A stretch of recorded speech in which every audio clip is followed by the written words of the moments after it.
counter with the victim. When you say geezer, I presume you mean the victim and the proprietor of the shop, Mr. Windibank. Who else? Oh, sorry, I mean, that's right. We was keeping a close eye on the entrance to the gaff, obviously. We never thought no one was going to come out of the back room like that. The back room being the pawnbroker's storeroom. Yeah, that must have been where he popped up from. Only place it could have been. So it would seem that the victim was already in the storeroom when these brothers entered the premises. Which means Ginny must have been there at that point as well. That doesn't make sense, does it? If Gina had threatened Mr. Windibank into this room with her at gunpoint, then why would he have emerged from the same room all alone when the brothers arrived? Oh, I don't know. Did you see the accused at the time? What? They're Maltula? Couldn't tell ya. No way, Cobber. We had bigger fish to fry then. I mean, the old geezer just lost it. So they didn't see Gina. Give me that gun, you bellowed. It floated like he was possessed. I thought we had it. Oops. Oh well. We'll press the other statement after this. Yes, I noted that you mentioned the counter in your previous testimony too. Well, yeah, of course we did. He knocked over a load of books, and a candlestick and some skull whatnot. I got tangled in some marionette, what knocked over a picture frame, what knocked over them scales on the floor. So in fact, it wasn't the sound of the gunshot that shocked you, that made you knock those things off the counter? Well, Big Brother went flying over the counter like a gunshot. I can tell you, then the old geezer pinned him. He didn't, she did. If you hadn't been there, the bloke would have flattened me like a blooming pancake in seconds. At the time in question, the alarm was raised at the local police station via a secret cable from the pawnbrokery. There's a button on the counter used to activate it, which was presumably pressed by the victim. That's right, when the brothers fled the scene and back onto the street, they ran straight into the arriving police, didn't they? Poor Mr. Windibank, he did everything he could to protect his shop.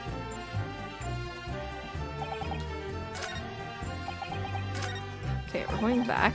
Let's press the second statement. You mentioned that Mr. Windibank shouted those words in your previous testimony too. However, you claimed that you heard him yelling them on the other side of the storeroom door. Oh, did we? But the truth is, he was shouting those words at you, wasn't he? Well, yeah. Was the victim Mr. Windibank wielding a gun at the time? Was he ever? Blimey Lonnie, a great ugly barrel he had, pointed straight at me, frontispiece. What you're saying is, you definitely saw Mr. Windibank with a gun at that time, is that right? It is, Gov. It is, spot on. Then all of a sudden he came at us, he did. It was bedlam, I didn't know who was going for who. You're clearly all going for each other. Like Nash said, we thought we had it, I mean. Okay. I pulled my gun on him and then legged it to the front door in the back room. We're intending to shoot Mr. Windibank. I pulled my gun on him and then he legged it. Okay, so he went into the back room. We're intending to shoot Mr. Windibank. No, never. I was just, looking out for me, bruv. Wasn't I? It was being flattened, if don't forget. My man whose shop was being burgled, yes. And then, the man fled into the storeroom when you pointed your gun at him. Is that it? Yeah, that's it. He shoved me away and ran through that door and shut himself in. There's something about that last remark. Something that doesn't quite ring true. I wonder why Mr. Windibank ran away into the storeroom. What? Well, according to what everyone's saying, Gina wasn't there waiting for him with a gun. Ah, yes, that's right. Gina allegedly used Mr. Windibank's gun to threaten him and force him to open the storm door. In which case, how did the gun end up in Mr. Windibank's hands again? I have no idea, but that is strange, isn't it? This little inconsistency could be significant. I should make a mental note of it. Look, the point is, me and me brother here. That's right, Nash, that's right. Me and me brother here. Never had nothing to do with killing him. You say it had nothing to do with it. Nothing at all. Nothing, Gov, nothing. The old geezer went and shot himself in the back room, didn't he? Locked it was, from the inside. We know it was, because we tried to open it. But it's a decent door, that one, good and strong, wouldn't budge an inch. So in the end, the situation remains unchanged. Inside the storeroom with the pawnbroker, there was only one other person. The sole person who could possibly have shot the victim, the accused, Miss Gina Lestrade. It would indeed appear so. What do you say to that, counsel? Is there anyone else apart from Gina who could have possibly shot Mr. Windibank? Oh.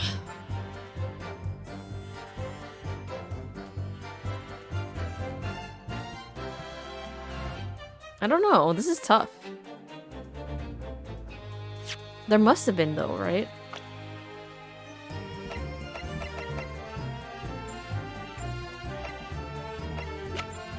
I mean, there has to be, just not in this, like, situation we're talking about right now.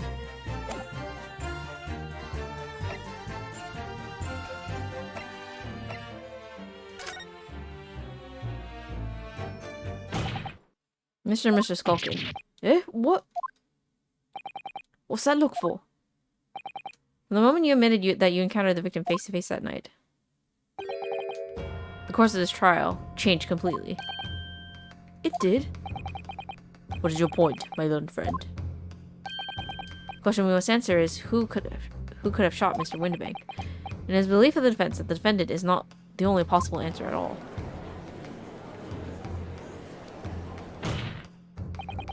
You have my attention. In that case, let us return to the plan of the premises. The victim was killed in the storeroom, which was locked from the inside. Those are the facts, so pray, what other possible answer to the question of who shot the man could there be? Counsel, you must now provide answers to the court, in respect of two conundrums. Two, my lord? Twice as many chances to be right, maybe? Indeed, namely. From what location did the culprit shoot the victim? And furthermore, where was the victim at the time? Understood, my lord. Are you alright, Bruno? I'm not entirely sure, but there's one thing I am sure about. If I can prove that there's a credible new alternative to what happened, it would change Gina's prospects hugely. So now, time for some clarity. Show the court on this plan the answers to the questions posed by his lordship. If you believe someone else could have killed the victim, indicate from where that person could have fired the gun. Oh my gosh, I'm not ready for this. I don't know.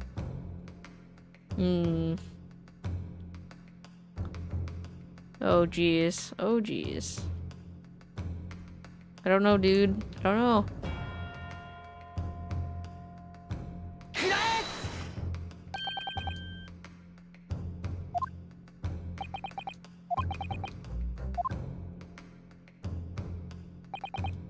Assuming that the culprit fired from the location indicated, where was the victim at the time?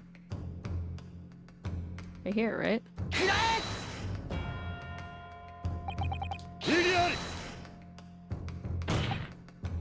Well, your answers in fact show that your own position is absurd as those you have indicated on the plan. What are you saying?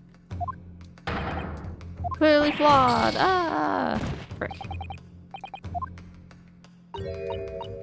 So the questions are, from where did the culprit shoot the victim, and where was the victim at the time? Well, I don't see why we can't show that someone other than Ginny could have done it in the storeroom, do you?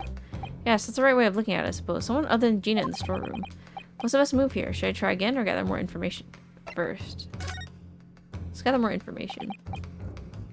I would like to consider the situation a little more before giving my answers again. Consider the situation as much as you like. The answers do not exist. Very well. The court will hear from the witnesses again while you deliberate, counsel. Man. I'm not sure. So, that's all these brothers were willing to reveal at this time, is it? They're still hiding something, don't you think? Yes, I'm sure of it. And not just a amount of detail either. It was almost certainly because of these two, that poor Windibank. Well, you can't let them get away with it, Bruno.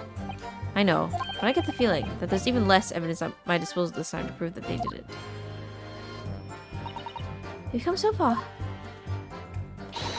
Now it's time to finish them off. Well, I'll do my best. Okay, if you believe someone else could have killed the victim, indicate from where that person could have fired the gun. So it would be from here, right?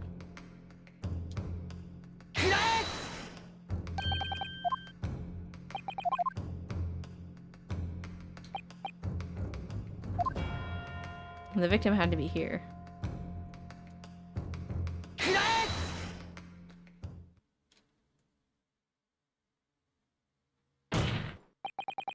The gunman shot the victim from outside the storeroom. Continue. Mr. Wintermack died instantly from a bullet wound in his back. Looking at the stain of blood on the storeroom floor, it doesn't appear that the body was moved after death. This tells us that he was almost certainly shot while he was in the storeroom. However, the crucial point is, where was the shooter when the fatal bullet was fired? So we are adamant that the shot was fired from the outside the storeroom. Well, according to the Skulkin brothers' earlier testimony. Well, we got on him, and then he legged it through that front door into the back room. Mr. Wintermack ran away through the door. We have to assume that the door was open at the time. Ugh. It was at precisely that moment, when the victim was fleeing for his life, that these brothers had the perfect opportunity to shoot the man in the back once he was inside the storeroom. No! Come to think of it, do you remember what the prosecutor said at the start of the trial? Moving on to the findings of Scotland Yard's coroner. His report states that the bullets entered the body on a rising diagonal trajectory. It means that the victim was likely shot by someone significantly shorter in height than himself. Poor man. Shot while he was running as fast as he could to safety. Ah, of course! He would have been leaning forward as he was running away. But even if the bullet was fired horizontally, it would still have entered his body in an upward trajectory. So the culprit isn't necessarily someone shorter than Mr. Winterbank. I'm sure my learned friend can't have forgotten. The storeroom door was closed and locked from the inside. He claimed the victim was shot as he fled into the room. He also claimed that his corpse was dexterous enough to return the key in the lock. But... What if someone else locked the door? Yes! There's someone else who could have locked the storeroom door. Is that so? Very well then, counsel. Present your hypothesis to the court. In the scenario just described, the defense's assertion is that the victim was shot from outside the storeroom. In which case, who shut and locked the storeroom door from the inside? I mean, Gina, right? That's the only explanation. Obviously, the person who locked the door was the only other person inside the storeroom at the time. The defendant, Miss Gina Lestrade. That's absurd. You're suggesting that the accused deliberately engineered the sealed room. For what possible reason? Such actions would only serve to tighten the noose around her neck. I'm inclined to agree, I must say. Well, counsel? Yes, that's a tricky one, that, isn't it? Half-baked notions have no place in my courtroom, counsel. Remember that, please. But of course Ginny would have locked the door. It almost goes without saying, doesn't it? It does? Well, if I was Ginny in that situation, I know I would have locked the door as quickly as I could. I mean, those two burglars had just fired a gun in a direction, hadn't they? Oh yes, obviously. Where the two brothers arrived, Miss Lestrade and Mr. Winterbank were in the storeroom together. Now, I don't know what went on between them at that time, but at some point, Mr. Winterbank must have heard the intruders breaking into his shop and left the storeroom. Intruders, eh? That's us, bruv. If your theory is correct, that would leave the accused alone in the storeroom. Yes, it would. Then, probably only moments later, the victim fled back into the storeroom door, hoping to escape danger. Hit in the back by the bullet, Mr. Winterbank fell to the floor where he was, just inside the storeroom. And what we have to ask ourselves now is, what would have the defendant done in that moment? No, I see where you're going with this. Outside the storeroom was a terrifying killer who had just murdered Mr. Winterbank. As soon as that thought struck Miss Lestrade, she slammed the door shut and locked it, in order to save her own life. There's actually a very plausible explanation because then she would have taken the gun, right? To protect herself? Well, but I mean, we ain't the ones who done it. We ain't. You gotta believe us. I mean, come on, we never shoot no one. That's blatantly untrue. I know for a fact that you would. Because before my own eyes, you shot Mr. Herlock Sholmes. There's only one logical conclusion here. Mr. and Mr. Skulkin, you brothers had every opportunity to have been the true perpetrators of Mr. Windibank's murder.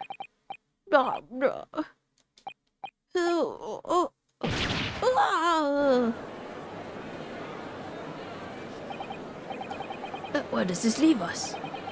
You mean to say it wasn't the pickpocket who shot the pawnbroker after all? I should have known it was those three brothers. They look as shady as a dense forest. That was amazing, Reno. All the members of the jury seem to be firmly on your side now. I know, first time ever. And probably the last. Well, I think you've done it. Surely they have to give a verdict of not... An admirable effort, my lone friend. What's this now? He's laughing? You find the situation amusing, Lord Van Zieks. I myself find the defense's argument most persuasive. I dare say. Such chicanery is the bread and butter of the street performers in your provincial eastern nation. But such blatantly malicious conjuring tricks amount to nothing more than inexcusable pettifoggery here. What? The hypothesis you put forward so ostensibly incredibly cannot and will not stand. Because, you see, it contains a fatal flaw. A fatal flaw? Do you mean to tell me that you're unaware of your own logic's failing? I say, Lord Van Zieks. Might be an idea to explain this body conjuring trick or whatever it is to the troops on the ground, The fatal flaw in my learned friend's argument is really simple. Really very simple to understand. Assuming you're not too dim-witted to counter bullets. By George! Counter bullets? Oh dear. He noticed then. Huh? What's everyone talking about? Counsel. Yes, sir. Tell the court. How many bullets were found at the scene of the crime? Two. 2 bullets. Correct. The first, that which hit the victim in the back, ending his life. And the second, that which struck the detective, Mr. Sherlock Holmes, on his arrival at the scene. Indeed. The defense presented a picture showing the damage caused by the second bullet earlier in the proceedings. The bullet which injured Mr. Holmes appears to have passed through his body to strike the calendar. Your lordship's understanding is correct. Furthermore, we know there are 2 firearms involved in the incident. The revolver belonging to the victim, Mr. Windibank, and the Skulkin brothers' revolver. The evidence shows that a single bullet was fired from each gun. Yes, indeed it does. A single bullet from each. Now then, my learned friend. You yourself told the court, only moments ago, that these 2 brothers shot Sherlock Holmes right before your eyes. Yes, I did. Oh my goodness, I think you'll find that if the single bullet that was fired from the brother's gun hit Mr. Holmes, it means... Windibank, not shot by same gun. Stop. Only 1 bullet. Stop. Exactly. Yes, this Nipponese street performer presented an ostensibly credible argument. However, it was never anything more than a diversionary trick with no hope of standing up to scrutiny.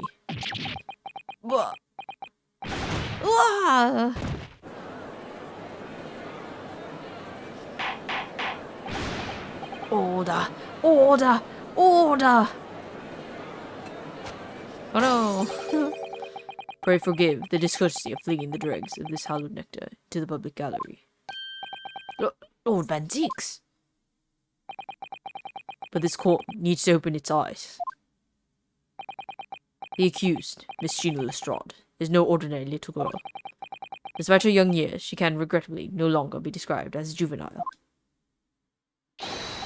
No, the person in the dock is far from a law-abiding citizen. She has a past riddled with criminal conduct.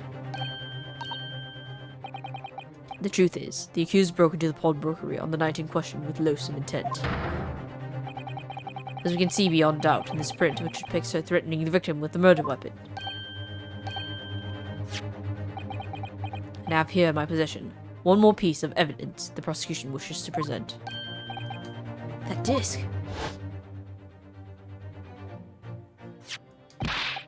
I'll be taking that whatever it is of McGillis down to the yard. Thank you very much. No, don't. Don't give it to him. That's mine, that is. Mine. I'm sorry, miss. But anything belonging to McGilded has to be taken in as evidence now.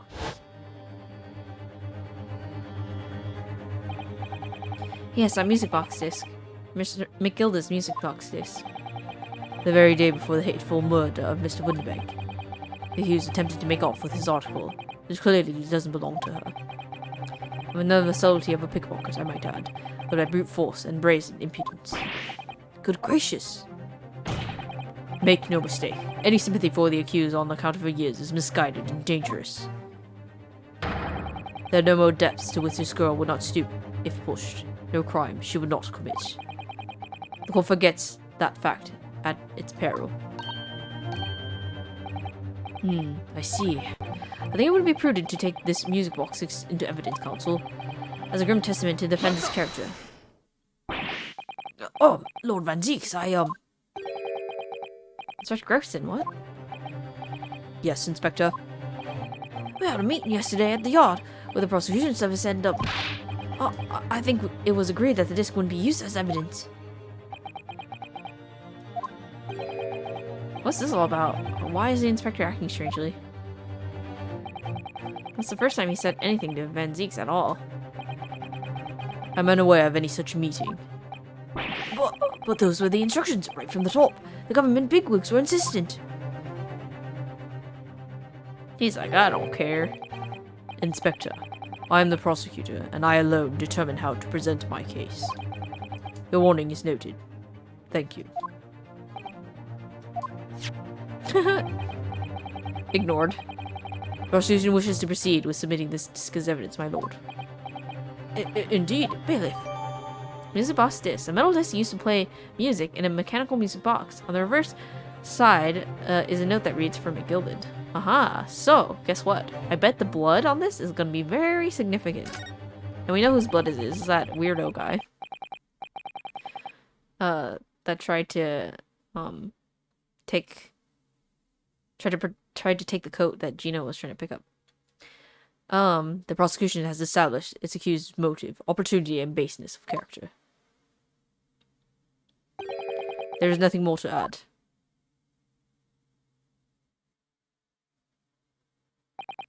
Ladies and gentlemen of the jury, I await your informed decisions and rest my case. I don't believe it. I had the jury on my side for once, for all 5 minutes. Oh dear. It wasn't even for 5 minutes, Runo. My lord. I wonder if I might say something at this point. Proceed, Mr. Foreman. Been stumbling about a bit in a fog up now, if truth be told, but all of a sudden. The answer's barely obvious to me and my men. There's only one thing for it. Oh no. Very well. The court will hear from the jury. Ladies and gentlemen, we present your leanings as to the defendant's culpability. You say. You say. You say. You say. You say. You say.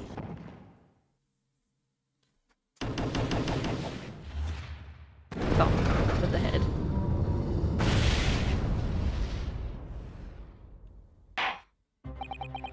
We have a consensus among the jury, it seems. When you have eliminated the impossible, whatever remains must be the truth.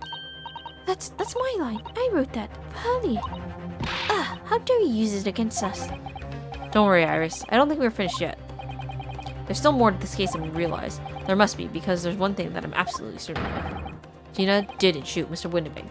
That's beyond any doubt. Very well. We'll proceed with the second summation examination of the day. Mr. Foreman, are you and the other jurors ready? Garadib Squadron is primed and ready for action, sir. Very good. So, ladies and gentlemen of the jury, you will each explain on what grounds you have now determined the defendant to be guilty.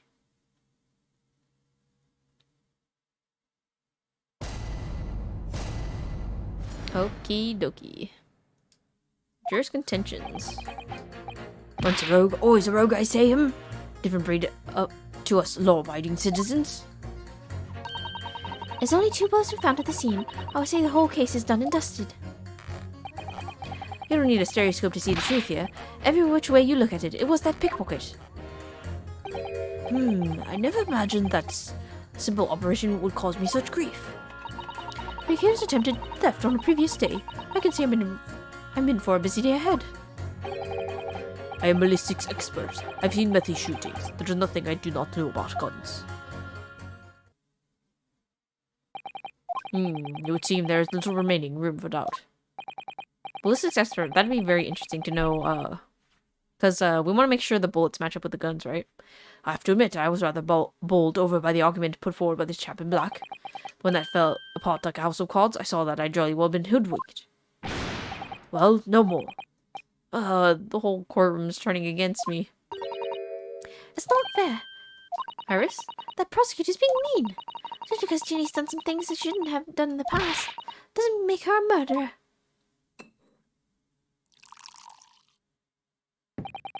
Allow me to savor this fruity vintage, while I savor the spectacle of a fruitless debate on the matter. Here's to the truth coming out, eventually. That's enough preamble. Counsel, proceed with the summation examination.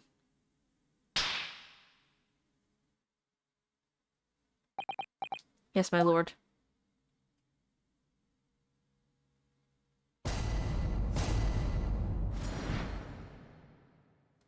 Defense is rebuttal. Okay, so let's check the new evidence we have. I really want to... Hopefully we can get Iris to scan this, or shoot this. Oh, no, look! This is blood! Yes, you're right. Just a small smear, but definitely blood. Actually, I feel as though I might notice that before. Haha, it's my time to shine again. I thought I'd be waiting forever. Alright, hold still with that disc, Bruno. Can we get this done quickly, Iris? In a flash. Kabonk. But it's green. Oh! Ooh, a lovely bright shade again. Wait, that color. What is it?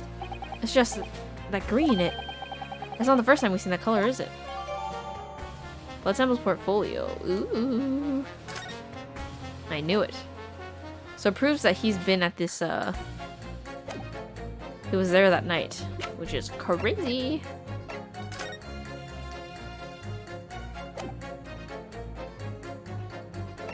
So we can't, say anything about it, I guess, right? Wonder if there's anything else we can examine on this. Oh, McGilded. That's the man you defended in court a couple months ago, isn't it, Bruno? Yes, or rather mistakenly defended. I wonder what his name was doing on the back of this disc. That's a question I'd love to know the answer to myself. Man, it's kind of interesting. It's kind of crazy. We're gonna unravel so many like mysteries by the end of this. Okay. So we can't do anything about that right now. So let's just press everybody here. Just because Miss Lestrade has a history of pickpocketing, she must be guilty of murder. Is that what you're saying? Oh well. Are all members of the British Army so quick to judge? I beg your pardon. Are you mocking Her Majesty's Armed Forces, the greatest military organization in the world? No, I'm simply illustrating my point. Making assumptions about people because they're a soldier or a pickpocket is wrong and dangerous. Well, yes, might have a point there, I suppose. Let's not forget the girl has already shown she had it in her from before. She's clearly a criminal through and through. Can't deny it. When you say that she's shown that she had it in her, are you referring to this? Exactly, tried to swipe that only a day earlier, Or am I mistaken? Not exactly. Even though I was actually there at the time, it's hard to refute that. I've never actually seen the real thing. I can't wait to have a closer look at it. Oh yes, of course. Mr. Sholmes did use his caramel wash to make a copy of the disc, didn't he? And then ordered every type of music box he could find from across Europe. We still don't know what tune it plays though, do we? But I'd love to see how the original compares to Hurley's copy. McGilda's disc. Could be a clue somehow. Perhaps we should examine it in more detail. With only 2 bullets found at the scene, I would say the whole case is done and dusted. There's a number of bullets that has you convinced. Only 2 bullets were fired, and the 2 guns that fired them had been examined by the police. When the parlor maid asks me how many are invited for dinner, I always tell her to count the table settings. Well, that's logical, I suppose. Although, Yes? sometimes after dining, crockery does go missing. Wanted to guess rather like the fine china. Did your employer dine with these thieves? So I suppose, if there was another bullet somewhere of which we were unaware, I have to reconsider my position. A third bullet somewhere on the scene. Could it be possible?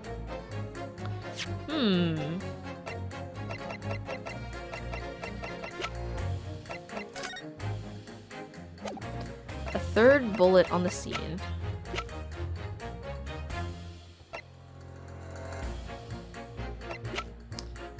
Well...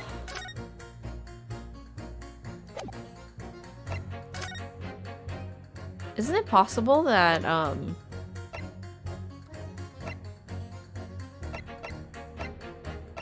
like, Sholmes would have been shot by a bullet, right?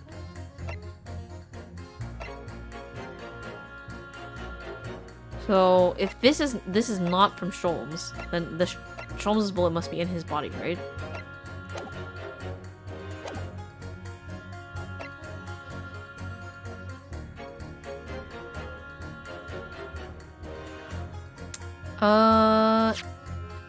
We'll just say impossible for now, because I don't know if I can prove it yet. Fortunately, only 2 bullets were discovered by the police during their investigation. yes, I know. Right. I don't imagine the good men of Scotland Yard would have overlooked anything. If I missed a bullet while I was cleaning his lordship's office, well, I should have received a sound schooling, I don't doubt. I should receive a visit from the police, perhaps. Sounds like a crime scene to me. A third bullet. They completely turn things around if there was one, wouldn't it? I think we might find one lying around somewhere.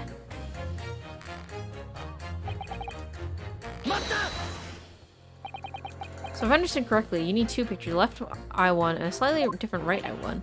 Exactly. Then you can see the scene in 3 dimensions, like this. So if you have 2 bullets, I don't suppose you can see anything useful with them.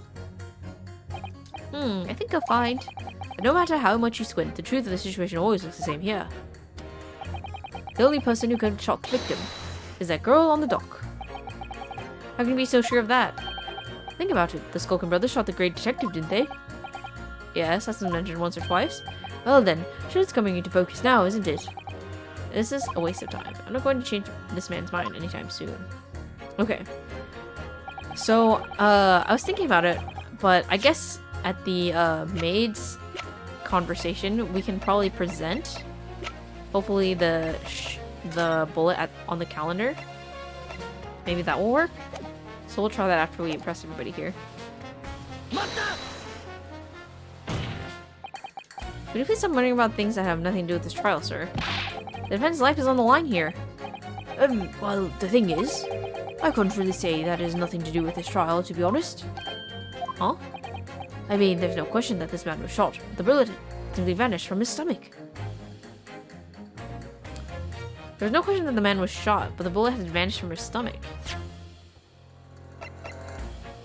Hold on.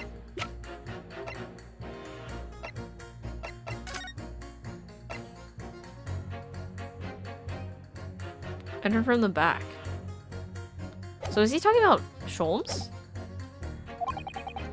It's highly inexplicable, don't you think? Almost don't want to ask, but the surgery you've been muttering about all this time, you were operating on... What was the fellow's name now? Herlich? No, Herloch? No, Hairlock? Herlock Sholmes by any chance? Yes, good lord. It was that Hairlock fellow. What? You're the surgeon that operated on Mr. Sholmes? That's right. Using the very latest anesthesia techniques, I might add. It was a fairly made job, I can tell you. This is crazy. Let me see. The fellow was brought in not long after midnight, if I remember correctly. He said he'd been shot by some criminal or other, so I opened up like a shot. But the funny thing is, when I went over his inside with a fine-tooth comb, I couldn't find the bullet anywhere. So I'm afraid I had to throw up my hands and just stitch the fellow back up. I hate to state the obvious, but... Yes? Surely that's because the bullet is still at the scene of the shooting. Counsel for the defense is correct. as is clearly showed in his photographic print. The bullet that Skull was fired, and Mr. Sholmes hit him in the stomach region. Then exited his body, lodged into the shop wall while his calendar was hanging by the door. I think you'll find it's really quite simple if you just consider the problem three-dimensional. Ha! Who do you think I am, son? Well, juror number 4 is about the best I can do. As soon as I saw the wound to the man's stomach, I flipped him over. Like a pancake? Are you saying that you checked his back? Of course I did, and there wasn't a trace of injury. No sign of the bullet had left the body at all. What? That's the point. The only logical conclusion was that the bullet was still somewhere in the man's innards. Exactly why I set about slicing him up. I'm none the wiser, even now. How many times do I have to say it? Can somebody please explain how it happened? Can somebody please solve the mystery? So maybe he wasn't shot at all. Wow. So the whole time someone else was there and we didn't even notice. It's almost as much of a mystery as how this jury was put together. Holy moly. The mystery of the bullet ended up as infuriating. What an expert when you need one. Mr. Sholmes' surgeon is on the jury? I experienced some coincidences recently, but this is ridiculous. I'm surprised as anyone. There's no question that Mr. Sholmes was shot. Well, that's what the police told me when they brought him in. How bad was his injuries, Doctor? It was in a bad way. He lost a huge amount of blood, you know. I suspect he was shot at quite close range, too. Because his skin was badly burnt around the point of entry. Burnt? As I said, I flipped the fellow over and I examined his back, but there's no sign of an exit wound. That's why I thought I'd better locate the lug and pop it out. Yet you say you found no bullet inside the patient. Well, I wouldn't have done, would I? Because it's in the wall of the pawnbrokers. How did it get there? I need someone to solve this mystery before it drives me to insanity. If there is only some expert in ballistics who could help, even if you look extremely untrustworthy. Well, luckily you're sitting right next to someone like that, so I have a disappearing bullet on our hands. Oh, well, second to next. Not exactly next. The accused attempted a theft on the previous day. What do you mean you're in for a busy day? Got to say, stop. Do excuse me, stop. I'm communications officer, stop. Communications officer? Does that have anything to do with sending telegrams? Everything from personal messages written by members of the public to the latest news in the capital. I convert all messages to Morse code and tap it out to the entire world electronically. To the entire world? Thousands of miles of cable under the sea, stop. Worldwide communication network, stop. Information transmitted to and from all corners of the globe, stop.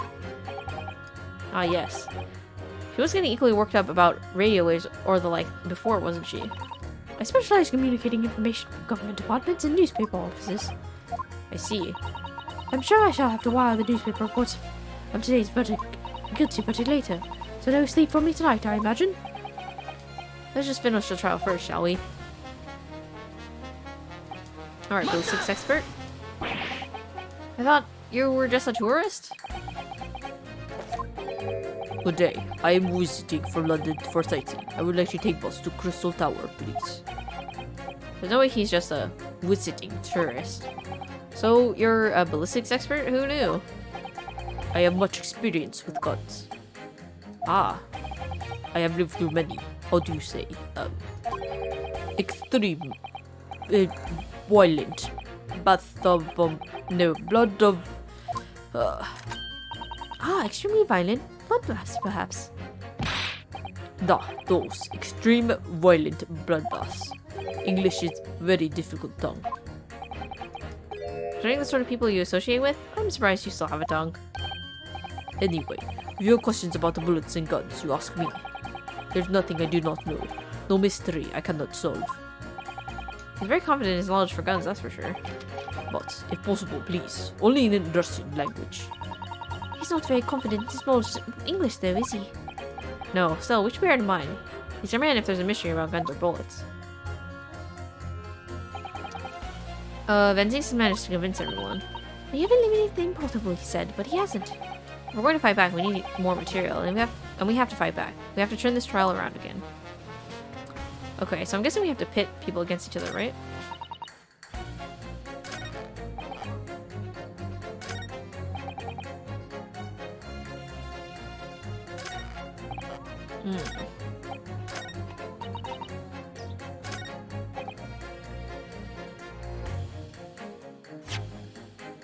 Okay, so let's try pitting maybe...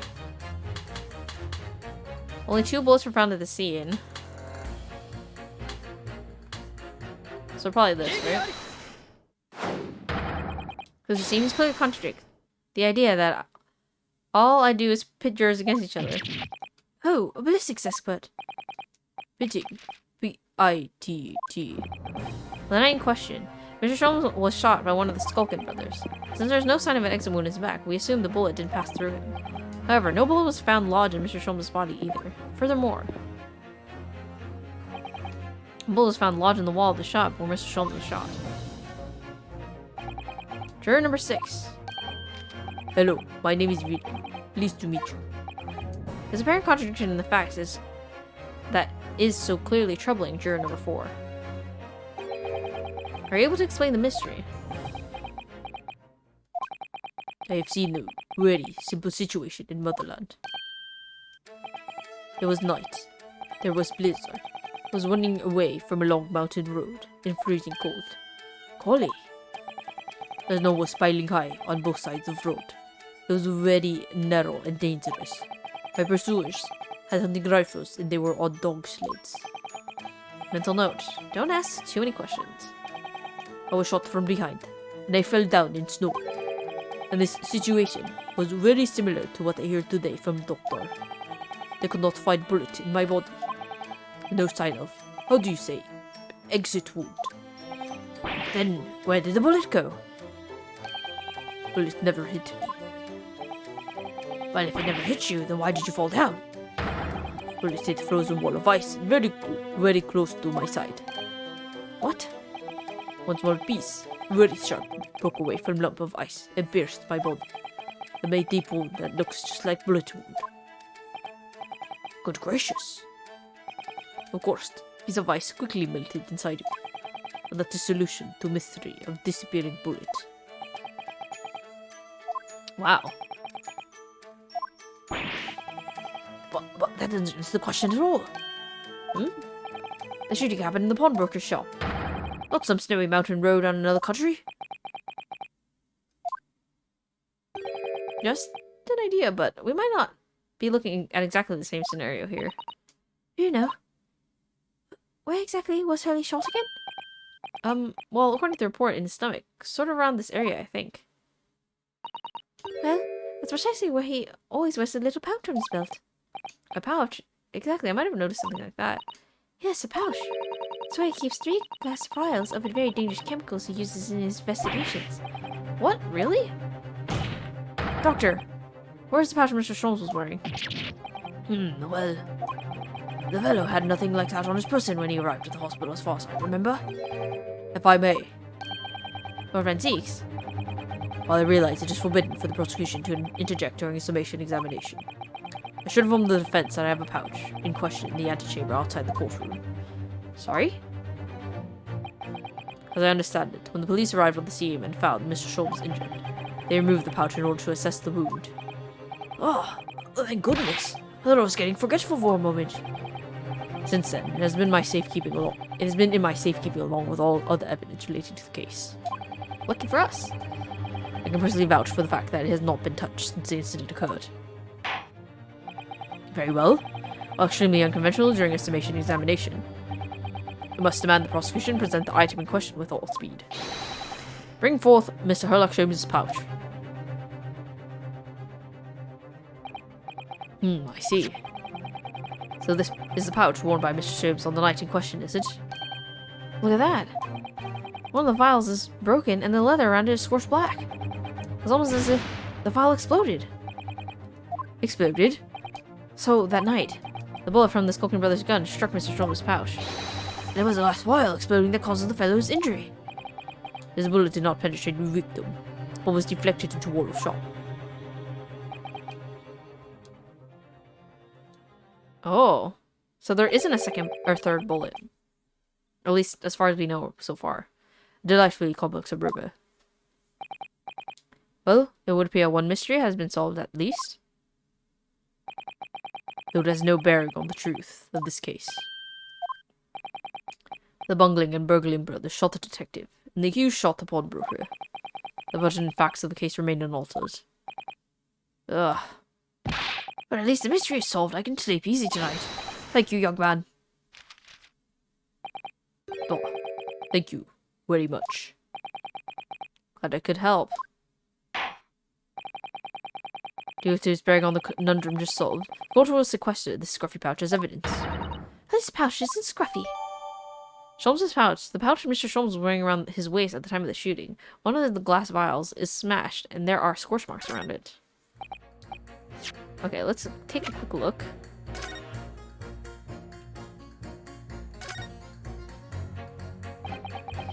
It's really scorched badly just here. Oh, the strap is broken. Look. This is where the bullet hit then. Let me see. Oh, it's in there. Oh! I wish you could see how excited my face is. This is the only excited face I can do.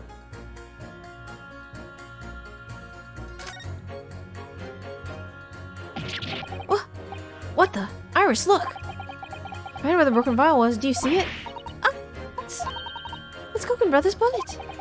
What a stroke of luck that it hit this pouch. This is an amazing discovery. What this means is, There are 3 bullets fired at Windibanks that night. we found exactly what our juror was talking about. The third bullet. Send a press that juror again, I think. The third bullet, a projectile we discovered lodged in Mr. Sholmes' pouch. It was caused one of the files to explode, injuring Mr. Sholmes. Crazy. Oh look, there's a hole at the back. It doesn't look much like a bullet hole, but clearly something through the lead with great force. Something must have pierced it somehow to have left this hole behind. Guess it looks that way. Mr. Sholmes' hat and this pouch both took a beating, didn't they? Okay. I'm sure there's nothing else more to discover from that. Let's take a look at the bullet. Holy moly. This is a bullet that was fired from the Skulkin brothers' gun on the night of the incident. Yes, so it turns out it never actually entered his body at all. Thanks to the thick leather of the pouch he was wearing. It saved him. Hehe. Harley's always lucky like that. Well, considering what he had to go through in the hospital, I wonder how lucky he really was. Oh dear, poor Hurley. Okay. So, now to the summation examination. It would appear the defense is somewhat struggling to alter opinion. Please, my lord, A little more time. After all, that's a new piece of evidence. It could be a valuable clue, and you can't afford to overlook anything here, Junosuke. There's still a way to turn this around somehow. I'm sure of it.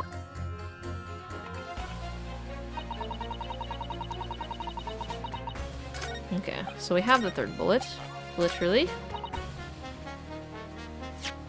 So we can present this here.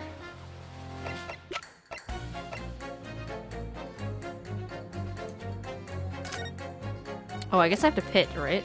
Pit people against each other? I forget. Oh.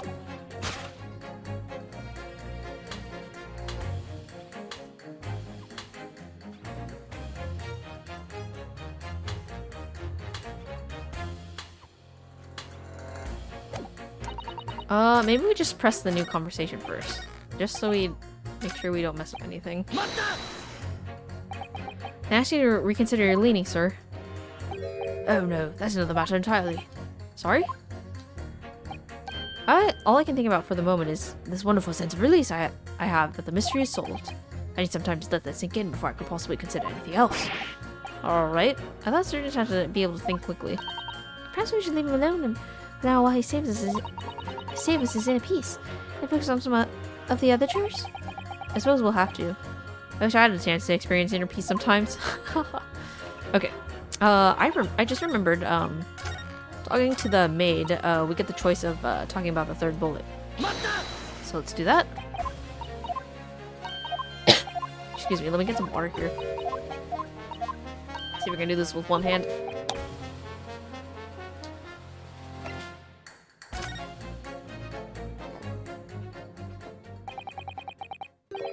Allow me to show you, then, the third bullet.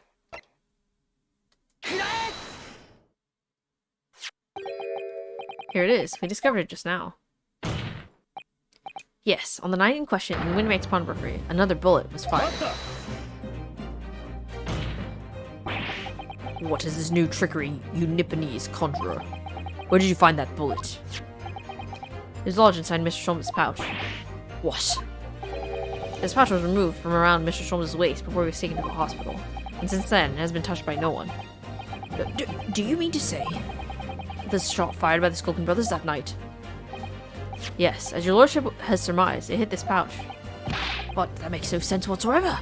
We already know the whereabouts of the bullet fired at Mr. Sholmes. It's clearly visible in this photographic print. Oh. 2 guns from the scene have already been submitted to the court record as evidence. Yes, that of Mr. Windibank, and that belonging to the Skulking brothers. An examination of both guns revealed that only a single bullet has been fired from each. Oh!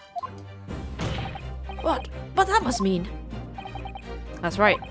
We now know that on the night in question, 3 bullets were fired. However, only 2 bullets were fired from the guns recovered from the crime scene. Until that incontrovertible inconsistency is somehow explained, we cannot and must not patch judgment.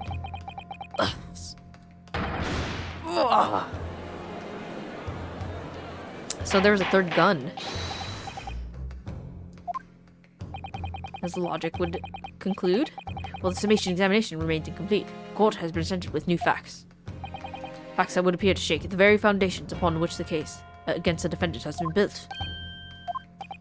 As is my prerogative in this situation, I hereby temporarily suspend the summation examination. By Jupiter! What? Bailiff, bring the witnesses back to the stand at once.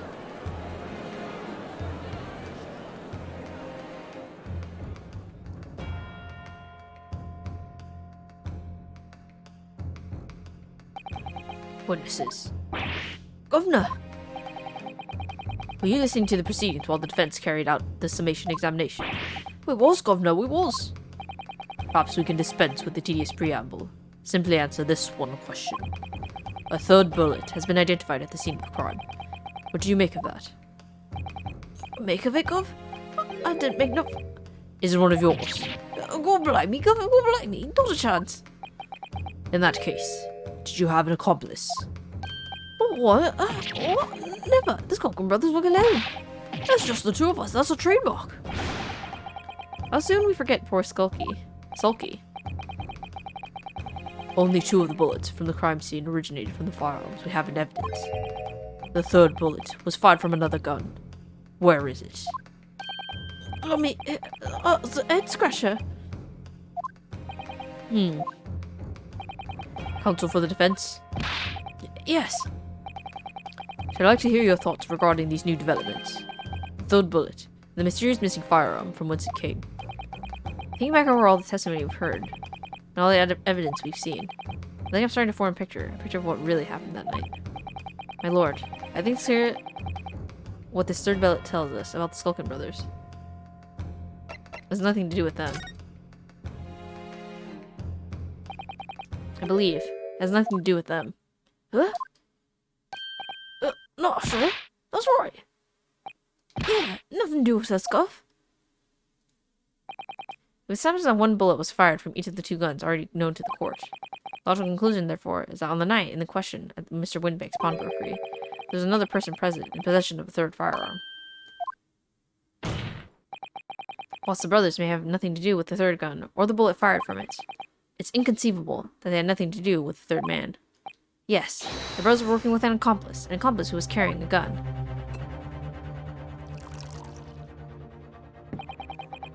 An accomplice, you say? Pig's will. Those protracted proceedings have already forced us to endure 2 summation examinations. Yet in all that time, there has not been a murmur of a 3rd man. And this apparently wraith-like being exists.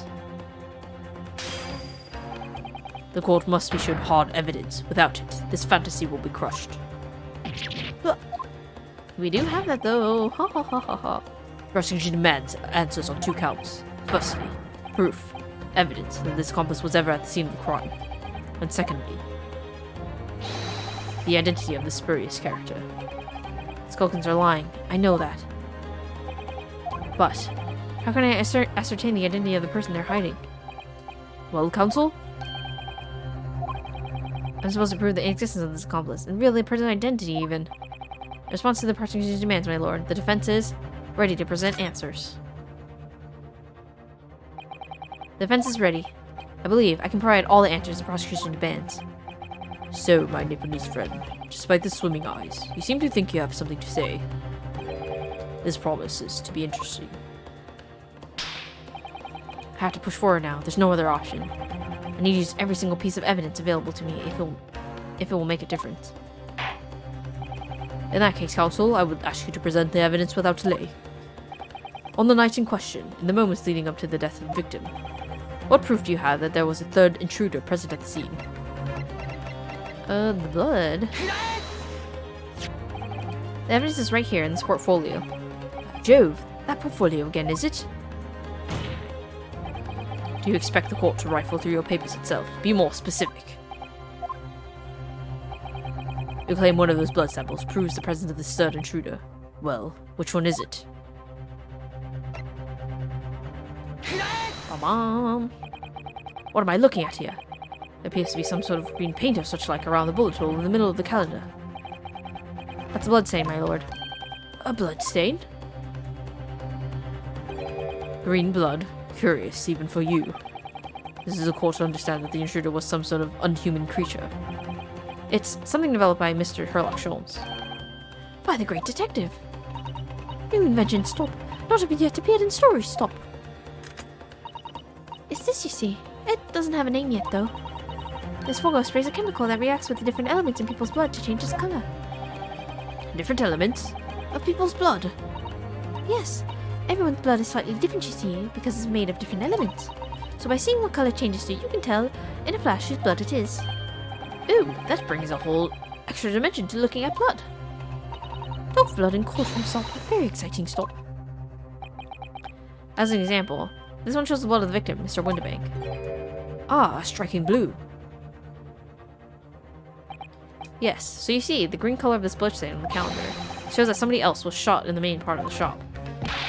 Now hold fire there, young man. Could be from some unrelated incident, couldn't it? No, it's not unrelated. The date showing on the calendar is the date on which Mr. Winterbank was killed. By golly! Therefore, we can assume that whoever was shot on the same day. Then whose blood is it? Well, the Skulkin brothers in the stand don't appear to be suffering from any gunshot injuries. Which means it must be the blood of somebody else, the third intruder, in fact. Whose identity the court is still waiting to hear.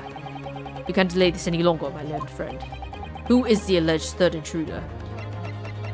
Egbert Benedict. The man's name is Egbert Benedict. Egbert Benedict? Who on earth are you talking about, counsel? He made a visit to Mr. Winterbank's pawnbrokery on the afternoon before the incident took place, when the accused attempted to deceive the pawnbroker into releasing this article into her possession. That's right. The man identified by the defense, Mr. Egbert Benedict, then attempted to take the article from the defendant by force.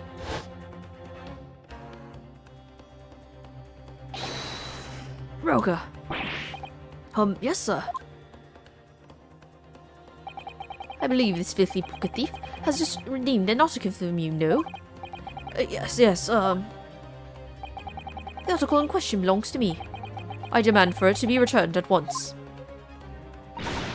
Now that's a lie. What are you trying to pull? Give me back my overcoat, you wastrel, and needless to say. Any music box discs too.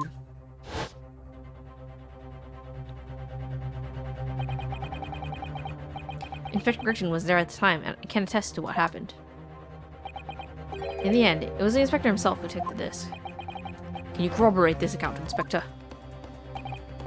Yes, my lord. That's more or less of what happened. In the interest of being thorough, I asked Winterbank for a print to show the fellow. Taking one of his red-handed recorder gubbins sees. Yes, that's him talking to Mr. Winterbank that morning. You claim that this man is a brother's accomplice. Well, Mr. and Mr. Skulkin? Never seen the geezer before in my life. All my life, go for all my life. Never seen him. Well, somewhat unsurprisingly, it appears our witnesses disagree with the assertion. I'm sure your lordship recalls my London Nipponese friend's actual assertion. Which was that he could prove the identity of the alleged accomplice. Yes, and I can. Then show us the evidence. I agree. We must see proof that the clean-cut gentleman in the photograph isn't the filthy criminal you say he is. This is the last piece of evidence. I've had a feeling that something has been missing in this trial from the very start. But now, I'm going to drag it kicking and screaming into the courtroom.